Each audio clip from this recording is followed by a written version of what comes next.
Gold ಇಲ್ಲ ನಾವು ಬೆಳ್ಳಿ ಇತ್ತು, ಬೆಳ್ಳಿ ಒಂದು 50 ಗ್ರಾಮ್ ಅಷ್ಟು ಬೆಳ್ಳಿ ಇತ್ತು. ಎಲ್ಲ ಸೇರಿ 1.5 ಲಕ್ಷ ಇತ್ತು ಅಂತ ಹೇಳ್ತಾ ಇದ್ದಾರೆ. ನಮ್ಮ ಮನೆಗ ಅದೆಲ್ಲ ಹೋಗಿಲ್ಲ, ಇವ್ರ ಮನೆಗ ಎಲ್ಲ ಹೋಗಿದೆ. ಏನ್ ಮಾಡಕ್ಕಾಗುತ್ತೆ? ನಮ್ಮ ವಸ್ತುಗಳೆಲ್ಲ ಹೋಯ್ತು. ನಾವ್ ಹೇಳ್ತಾ ಇದೀವಿ ಏನಂತ, ನಮ್ಮ ವಸ್ತುಗಳು ನಾವು ನೋಡ್ಕೊಂತೀವಿ, ನಾವ್ ಮನೆ ಖಾಲಿ ಮಾಡಲ್ಲ ಅಂತ ಹೇಳಿಲ್ಲ. ಸುಮಾರು ನಮ್ದೆಲ್ಲ ಒಂದು 20,000 ಹೋಯ್ತು. ಅವ್ರದ್ದು ಹೊಸ ಟಿವಿ ಹೋಯ್ತು. ಕೊಳ್ಳೋದಿತ್ತು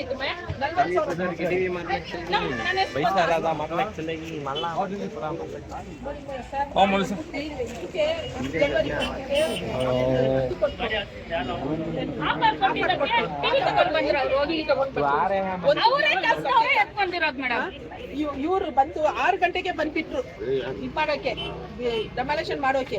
ನಾವ್ ಹೇಳಿದ್ರು ನಮ್ ಸಾಮಾನುಗಳನ್ನ ನಾವು ಎತ್ಕೊಳ್ತೀವಿ, ಇಲ್ಲಾಂದ್ರೆ ನಾವು ನೋಡ್ಕೊಂಡ್ ಬಿಡ್ತೀವಿ ಅಂತ ಮಾಡಿದ್ರು. ಒಂದು ಟಿವಿ ಹೋಯ್ತು. ನಮ್ಮ ಮನೆಯಲ್ಲಿ ಬಾಡಿಗೆ ಕ್ಯೂರ್ ಇತ್ತು. ಇವ್ರದ್ದು ಕೋಲಕ್ನಲ್ಲಿ ಕಾಸು ಹಾಕಿದ್ರು 10,000, ಅವ್ರದ್ದು ಎತ್ಕೊಂಡು ಹೋಗ್ಬಿಟ್ಟಿದ್ದಾರೆ. ನಮ್ದು ಟಿವಿ ಮಾತ್ರ ಹೋಗಿದೆ. ನಮ್ಮ ಸುಮಯ್ಯ ನಾವು ದೇವನಲ್ಲಿ ಕೆಲಸ ಮಾಡಿದ್ರೆ ನಮ್ಮ ಮಾಡುವಾಗ